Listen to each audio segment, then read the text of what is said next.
Sauce তৈরিতে কি মেশানো হচ্ছে? গারাপোতায় কারখানায় অভিযান খাদ্য সুরক্ষা দপ্তরের। এর আগেও অভিযানে বন্ধ হয়েছিল একই কারখানা। সদ্য লন্ডন থেকে চোখের অপারেশনের বিশেষ প্রশিক্ষণ নিয়ে ফিরেছেন ডাক্তার মোনাজির হোসেন। বনগাঁতে এই সর্বপ্রথম কোলফেকো, টোরিক, মাল্টিফোকাল ছানি অপারেশনের জন্য আসুন বনগাঁ আই কেয়ারে। বনগাঁ থানার গাঁড়াপোতা কমলাপুর এলাকায় পুষ্পা ফুড প্রোডাক্টসের কারখানায় মঙ্গলবার আকস্মিক অভিযান চালালো খাদ্য সুরক্ষা দপ্তর। জেলা এনফোর্সমেন্ট ডিরেক্টরের উপস্থিতিতে এই অভিযানে কারখানায় উৎপাদিত বিভিন্ন খাদ্যপণ্যের নমুনা সংগ্রহ করা হয়।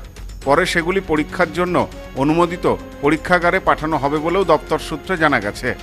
খাদ্য সুরক্ষা দপ্তরের তথ্য অনুযায়ী ওই কারখানায় সস, ভিনিগার, চাউমিন, কাসুন্দি সহ একাধিক খাদ্যপণ্য তৈরি হয়। এসব খাদ্যপণ্যের গুণগত মান, নিরাপত্তা এবং খাদ্যবিধি মেনে উৎপাদিত হচ্ছে কিনা তা যাচাই করতেই নমুনা সংগ্রহ করা হয়েছে বলে জানা গেছে। পরীক্ষাগারের রিপোর্ট হাতে পাওয়ার পর প্রয়োজনীয় পদক্ষেপ গ্রহণ করা হবে বলেও দপ্তরের পক্ষ থেকে জানানো হয়েছে। দপ্তরের পক্ষ থেকে আরও জানানো হয়েছে, এটি একটি রুটিন পরিদর্শনের অংশ। খাদ্যপণ্যের মান বজায় রাখা এবং ভোক্তাদের নিরাপদ খাদ্য নিশ্চিত করতেই সময়ে অসময়ে এই ধরনের অভিযান চালানো হয়। কারখানার মালিক হরেকৃষ্ণ পাল বলেন, এই অভিযান অবৈধ। আমরা সব সময় চেষ্টা করি জিনিসের গুণগত মান বজায় রেখে জিনিস তৈরি করার। এ বিষয়ে ছাত্র আনলিগাল করে এসব যা কিছু সরকারি অভিযান হয় সেটা ইললিগাল কি করে?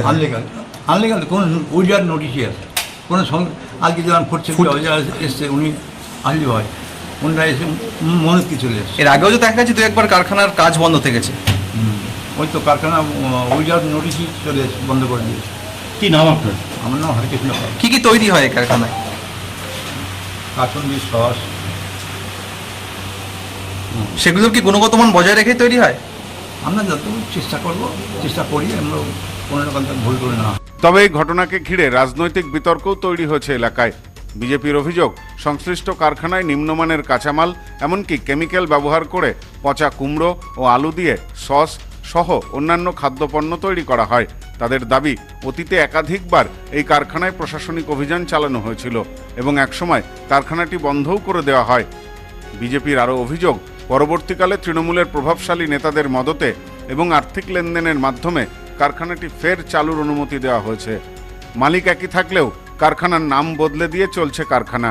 কারখানাটা অবৈধ সস কারখানা। এর মধ্যে বিষাক্ত কেমিক্যাল ইউজ করা হয়, যার কারণে বাচ্চাদের কিডনির সমস্যা। এর আগে দুবার কারখানাটা বন্ধ করা হয়েছিল।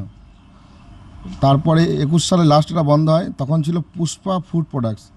এখন একই জায়গায় একই মালিক, কিন্তু কারখানাটার নাম বদলেছে, এখন দেবাশিস ফুড প্রোডাক্ট বলে চালাচ্ছে। তৃণমূল যেমন হয়, তৃণমূলের নেতারা টাকা খেয়ে এটা চালিয়েছে।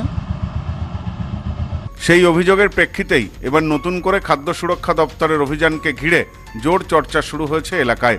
যদিও বিজেপির এই অভিযোগের বিষয়ে তৃণমূল কংগ্রেসের পক্ষ থেকে কোনো প্রতিক্রিয়া পাওয়া যায়নি। অন্যদিকে খাদ্য সুরক্ষা দপ্তর স্পষ্ট করেছে যে এই অভিযান সম্পূর্ণ নিয়মিত পরিদর্শনের অংশ এবং পরীক্ষাগারের রিপোর্টের ভিত্তিতেই পরবর্তী সিদ্ধান্ত নেওয়া হবে। Bureau report, news no man's land, Bongaon. New PC jewellers, সম্পর্ক গড়ে দেয়।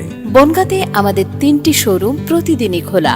নিউ পিসি জুয়েলার্স, বনগাঁ বাটার মোড়। নিউ পিসি জুয়েলার্স ব্রাঞ্চ কুমুদিন স্কুলের বিপরীতে। New PC jewellers beauty, Motiganj, Hatkhola. আমাদের এখানে সোনা কিনুন পেপারের দামে।